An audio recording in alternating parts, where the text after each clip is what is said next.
Boa noite, querido e amado irmão. A graça e a paz, tudo bem? Mais um dia adorando, exaltando e glorificando o nome daquele que vive e reina.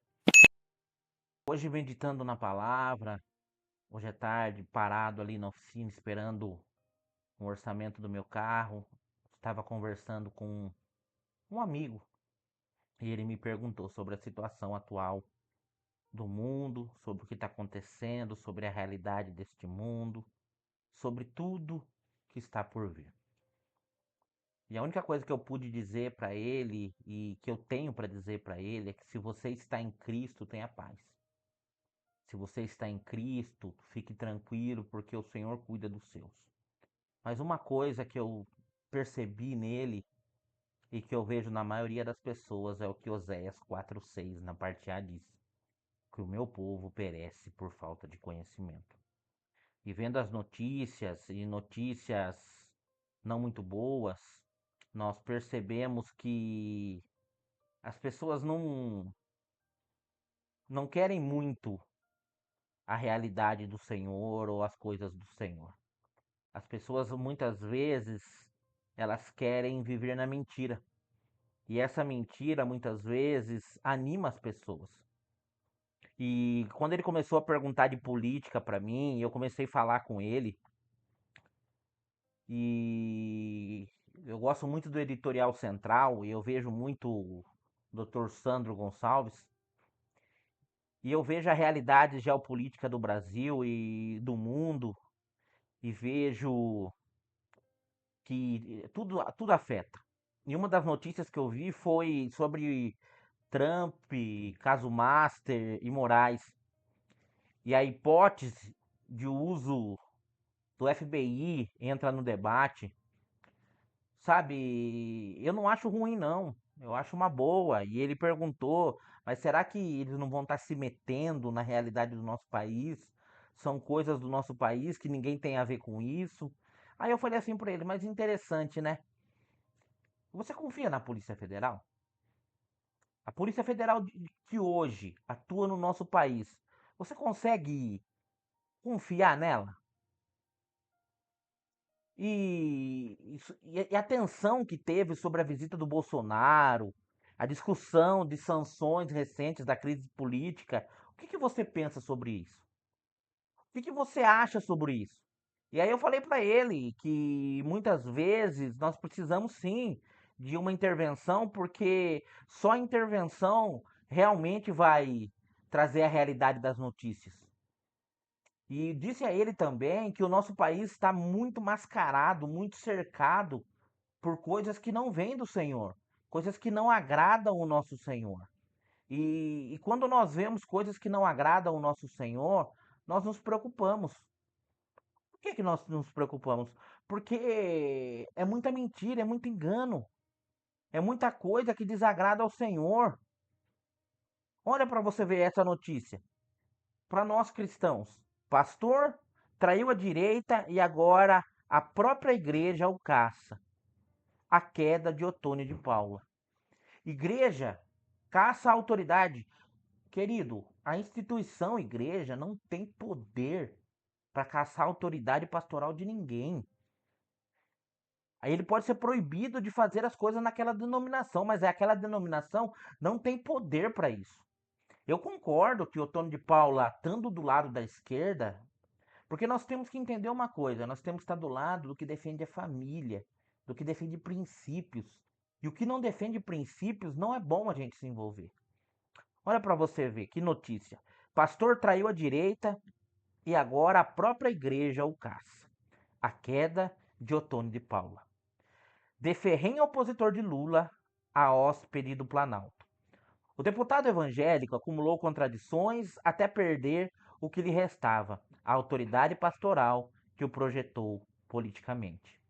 O deputado federal Otônio de Paula, da UMDB Rio de Janeiro, que durante anos foi um dos rostos mais conhecidos da bancada evangélica olha, conservadora na Câmara dos Deputados, teve a sua autoridade pastoral passada pelo Ministério Avivamento Apostólico do caminho. Denominação onde atuava como pastor.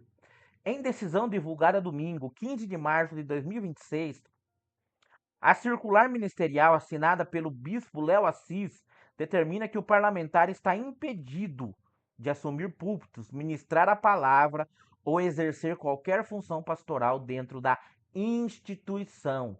O estopim foi a situação na eleição da deputada trans Erika Hilton para a presidência da Comissão de Defesa dos Direitos da Mulher na Câmara dos Deputados. Mas o dossiê político de traição à direita é muito mais longo. Quem era Ottoni de Paula antes da virada? O registro do plenário da Câmara dos Deputados revelam um parlamentar que não poupava palavras contra o presidente Luiz Inácio Lula da Silva e o PT. Conforme a discussão proferida, ou discurso proferido por Ottoni de Paula no plenário da Câmara em 28 de agosto de 2021, transcrito pelo portal da própria casa, o então deputado chegou a afirmar publicamente que Lula era ladrão e bandido e que seria guiado por Zé Pilintra, ou Zé Pilantra das almas. Em maio do mesmo ano, em discurso registrado pelo portal Câmara, Ottoni acusou Lula de zombar das igrejas, de financiar atividades nas paradas de orgulho LGBT e de planejar colocar pastores e padres no seu lugar, conclamando os cristãos a não votarem no petista.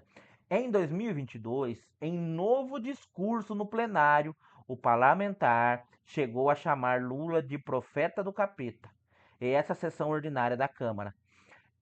Essa era a voz que os eleitores evangélicos conservadores conheciam e que elegeram. Mas a virada veio quando as pessoas. Quando eu vejo o caso de Ottoni de Paula, eu me lembro de Demas. Demas que andou com Paulo, Demas que viu milagres e maravilhas com Paulo e acabou se corrompendo. A virada. Orações no Planalto e elogios ao governo do PT. A ruptura começou a se tornar pública em 2024, quando Ottoni passou a suavizar o discurso e ensaiou aproximações com o Palácio do Planalto. O ápice veio em dezembro de 2025, quando o deputado compareceu ao Planalto para uma oração pública pelo presidente Lula, em cerimônia ligada ao decreto que reconheceu a cultura gospel como manifestação cultural. Conforme o próprio Ottoni reconheceu em discurso no plenário da Câmara em 8 de julho de 2025, transcrito pelo portal da casa. Ele escreveu no Palácio do Planalto para cumprir o papel pastoral orando pelo presidente Lula e afirmou que faria isso todas as vezes que lhe for necessário. Em fevereiro de 2026, o deputado foi além, defendeu Lula publicamente na Globo News, afirmando que o presidente havia sido o que mais apoiou a comunidade evangélica para a base que o elegeu, a mesma que ouviu o discurso inflamado de 2022, 21 e 22, a contradição era impossível de se ignorar. E queridos, deixando bem claro, tá, para vocês, eu não sou homofóbico, eu não tenho nada contra as escolhas das pessoas. A única coisa que eu sei é o que a Bíblia me diz, que homem é homem, mulher é mulher, e nós fomos criados para um objetivo. E agora, o voto que selou o destino pastoral. A atuação de Ottoni na eleição de Erika Hilton para a presidência da comissão foi o elemento final, ao não aderir ao boicote articulado por parlamentares conservadores. O deputado contribuiu decisivamente para uma vitória que representou um choque simbólico profundo para os eleitores evangélicos. Para a liderança da AMAAC, a sequência de gestos do Planalto à comissão configurou uma conduta incompatível com o exercício da autoridade espiritual. A circular do bispo Léo Assis não deixa margem para interpretação. Ottoni de Paula deixou de ser reconhecido como pastor pela denominação que o projetou. O contraste que condena. O arquivo público da Câmara dos Deputados, disponível no portal da instituição, preserva cada discurso. Em 2021, Ottoni bradava que a igreja não apoia Lula porque ele sempre apoia as marchas das vadias e de que Lula governaria com Zé Pilantra das Almas. Em 2025, o mesmo parlamentar orava de mãos dadas com Lula no Palácio do Planalto. Em 2026, votava de forma a beneficiar a deputada que simboliza exatamente a pauta que ele combatia no púlpito. O contraste não precisa de comentário editorial. O próprio registro oficial os fazem. O que pode acontecer a seguir? Com as eleições de 2026 se aproximando, Ottoni de Paula enfrenta agora o pior dos cenários, sem prestígio pastoral, que o diferenciava dentro da bancada evangélica e sem a credibilidade conservadora, justificava seu mandato perante a base eleitoral. Até o momento não há confirmação oficial da resposta pública do parlamentar à circular do seu ministério. A pergunta que paira sobre a carreira política é objetiva, sem o púlpito e sem a direita, para qual eleitorado Ottoni de Paula se candidatará em 2026. Na sua opinião, para quem ele vai se candidatar? Para quem ele vai almejar algo? Onde ele vai colocar as suas esperanças? Não se esqueça do que eu falei no começo. Oséias, capítulo 4, versículo 6. A parte A, que diz assim: o meu povo perece por falta de conhecimento.